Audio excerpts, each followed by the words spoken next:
Yo, one, tired of your shit, bro. So therapeutic to say that.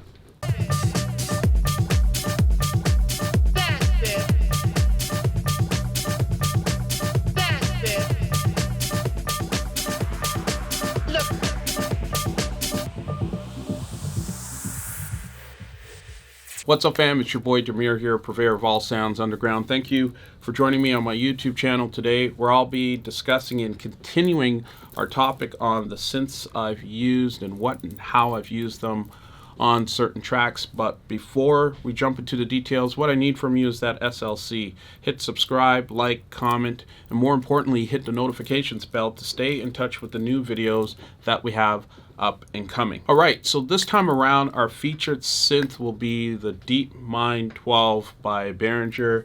It's that beauty back there with the two flashing orange lights.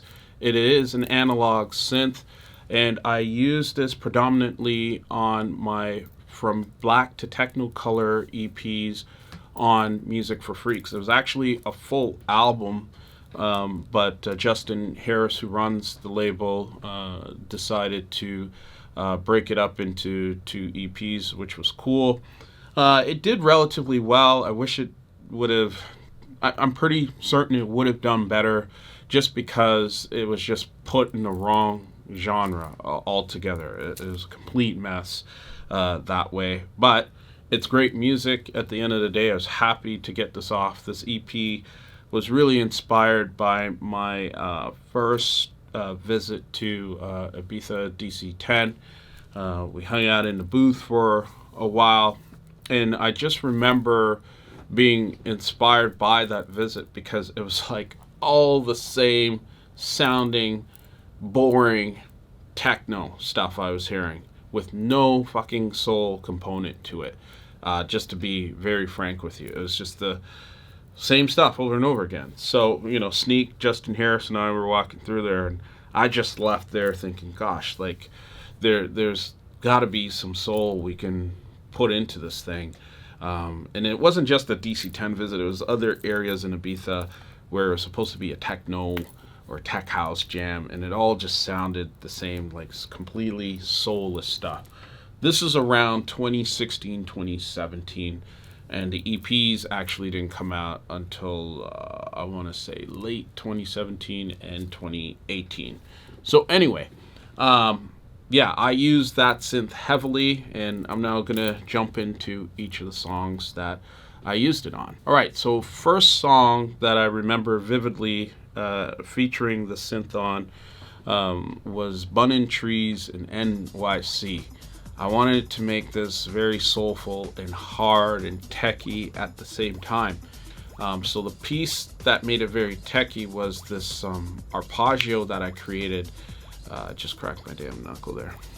Anyway, hopefully it wasn't too distracting to you. I created this amazing arpeggio in the Deepmind 12. And because it's analog, again, I leave these synths on before I actually use them for a good hour and a half.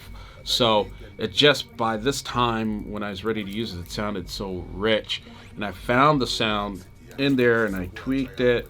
I ran it through a little bit of distortion and a 610 preamp and the UAD Apollo 8s, as you can see on the racks there. We'll show you a little B-roll so you know what I'm talking about exactly. And it just sounded nice. It was like, and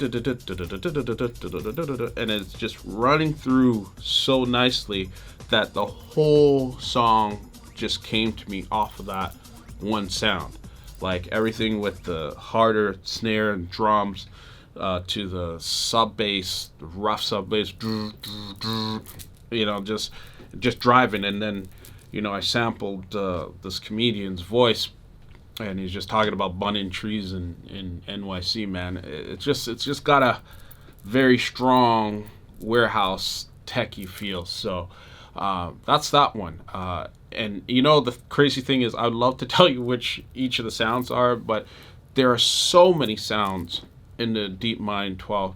But I actually ended up much different from the System 8 video that I showed you guys.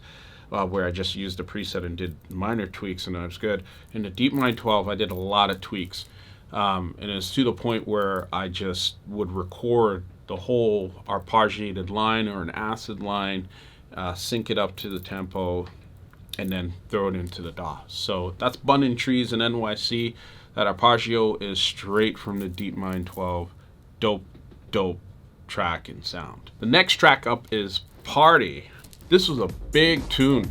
And I knew it got big when Jamie Jones actually was playing it around, and he charted it, and he reached out to me to say he was playing it, which I thought was super cool of Jamie to do. Party, it's just one of those tracks, you know. Again, I started with the Deepmind 12 for this one, where it had a really dope ass sort of kind of acid line, but it acted more like a bass line, so to speak. It's like it had like an 80s feel to it, and the drums, that just took it to a whole other place. I actually ended up doing edit of Owner of a Lonely Heart with that beat, because it just sticks out so much, and it's driven, like, you know, you could play it at any festival. I dropped it a few times at Electric Island, and I've seen some video of Jamie playing it. But that line, it's the whole bass line, sort of acid line in there that's driving right throughout the song. You didn't even need a breakdown, and then all I did is I just added my vocal over it, and I was just talking about an experience I had at a club. It's a nice experience, beautiful experience. The ladies. Anyway, that's Party. The third track is Belief is the Nucleus. A bit of a deeper vibe, but similar approach. I would build the line in the Deepmind 12, and then I would just, you know, record that, sync it up to the DAW, and chop wherever necessary. But that's the beauty of the Deepmind 12, is the sound is so rich that you don't really have to do much to it other than make sure it's in tempo. And that's the main line in Belief is the Nucleus. It just ran through the whole track, like just such a dope, rich sound. And I was able to just add smaller things to it that made it sound even larger. But I can guarantee if I took that arpeggiated line out, it would not be the same track in Belief is the Nucleus. And it's a very powerful song. It's just talking about artistry and how you need to be like water and assume new and up and coming things to maximize your level of artistry, and you need belief in yourself to be able to do that. So great piece of kit. I was a little worried about going for the rackable instead of the keyboard version, because I like to press things, but I mean, I just trigger it through the System 8 as MIDI, and that's also been helpful as well in terms of how I use that synth, because I'm triggering MIDI from the System 8 to the Deepmind 12. I get a nice option to layer sounds as well. I didn't do it on this EP, or EPs rather, from the Black to Technicolor EPs, but it's something I've been messing with for future songs, and you might hear in time to come. And there you have it. Those are my thoughts on how I use the Deepmind 12 and different tracks that I put out, specifically on the Black to Technicolor EPs on Music for Freaks.